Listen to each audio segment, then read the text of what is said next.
Fala galera, como é que vocês estão? Espero que estejam se cuidando daqueles que vocês amam e ficando em casa, beleza?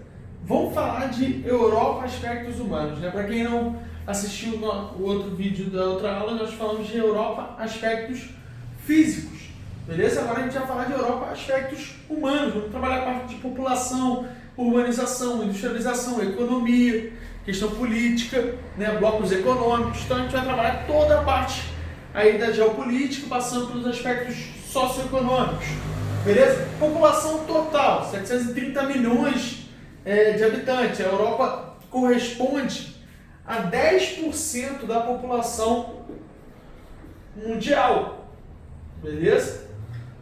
Concentração populacional da Europa vai ser nos vales do Rio Danúbio, né, na região do Rio Reno. Então você vai ter uma concentração populacional, já falei isso lá no início, quando a gente falou de aspectos gerais, da população no Vale dos Rios. A população vai estar concentrada na região do Vale dos Rios. Por quê? A facilidade de adaptação, a facilidade de captação de recursos naturais, a concentração industrial ao longo do tempo, beleza? Menores densidades demográficas vão estar nas regiões das altas montanhas. Então as regiões de picos, regiões que têm uma diversidade de relevo, a diversidade climática vai ter a menor densidade demográfica.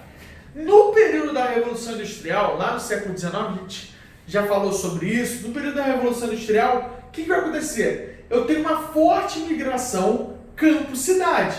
Nesse período, o êxodo rural, né?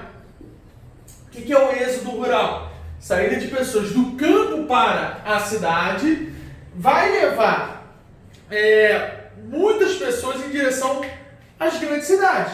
Isso vai fazer com que essas pessoas saiam da região de campo, né, do interior, das regiões interiores, e vão em direção aos grandes centros urbanos. Esses centros urbanos vão pipocando as indústrias, né, as indústrias vão crescendo. Com isso, o aumento da infraestrutura urbana. As cidades vão crescendo, vão aumentando seu tamanho. Com isso, o que vai acontecer? Na Europa tem uma modificação de uma população rural para uma população urbana. Tá? A Europa é um continente predominantemente urbano. Nas últimas décadas, houve uma forte onda migratória, né, em direção aos países centrais. Principalmente essa onda migratória dos países da África e da Ásia, tá? Principalmente da região da África subsaariana, né? E da região do Oriente Médio, na Síria, né? Devido à guerra da Síria. Então houve uma onda migratória em direção à Alemanha, à França, à Inglaterra, principalmente esses três países. Por quê? Por causa da questão econômica. São três países que têm são as três maiores economias da Europa. São países que têm uma centralidade econômica grande, uma necessidade de mão de obra, a gente vai falar isso aqui, uma necessidade de mão de obra devido à estrutura da sua população. Então, uma necessidade de serviços atrai esses migrantes. Isso aumentou as hostilidades e a xenofobia. O que é xenofobia? É a perseguição diferente, né? Esses movimentos de extrema direita, movimentos neonazistas, que vêm surgindo no continente europeu, eles provocam essa perseguição aos estrangeiros, essa perseguição aos imigrantes, aos refugiados. Então, as hostilidades nesses países e em outros países foram aumentando. O caso da Hungria, o caso da Polônia, o caso de outros países aí, aumentou a hostilidade e a perseguição aos estrangeiros. No período pós-guerra, nos anos 50, houve uma forte migração das ex-colônias, principalmente da África e dos países do leste europeu, que tinham adotado o socialismo. Então houve uma fuga muito grande de pessoas, e da Ásia em direção ao continente europeu. Por quê? A Europa estava destroçada pela guerra, estava destruída pela guerra, destruída fisicamente, né, nas suas estruturas, as indústrias e tudo mais, e destruída,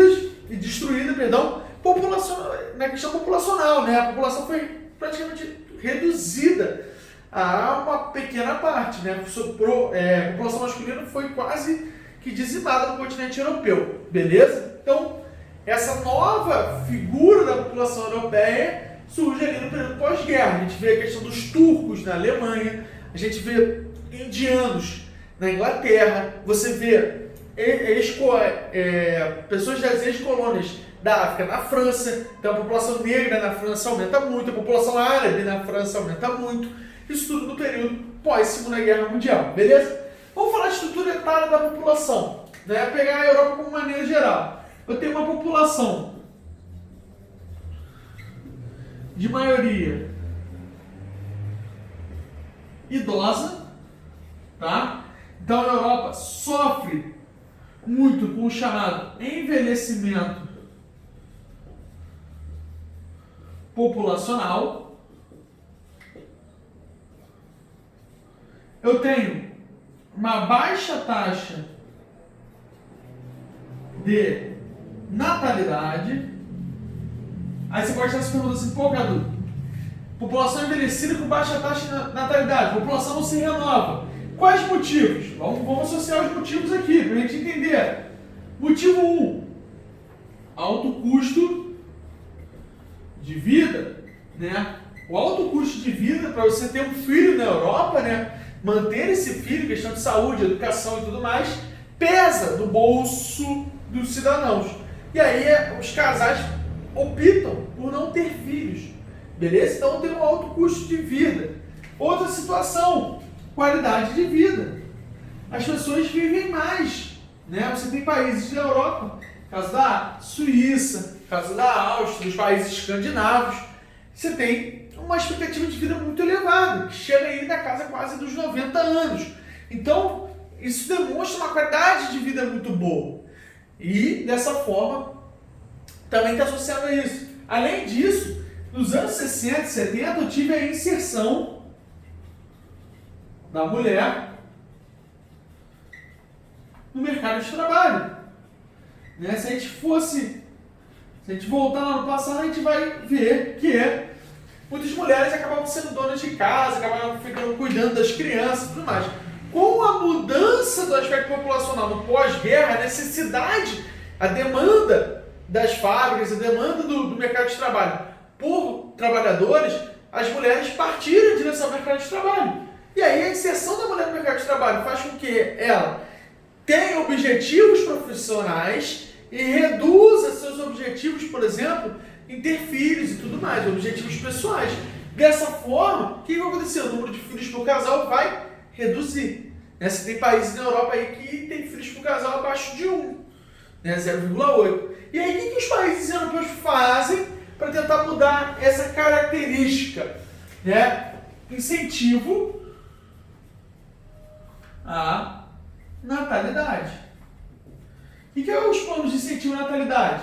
Incentivam casais jovens a terem filhos, criando programas governamentais, esses programas como educação, relacionado com educação, saúde, qualidade de vida, para os filhos desses jovens, com o objetivo de quê? Tentar renovar a população.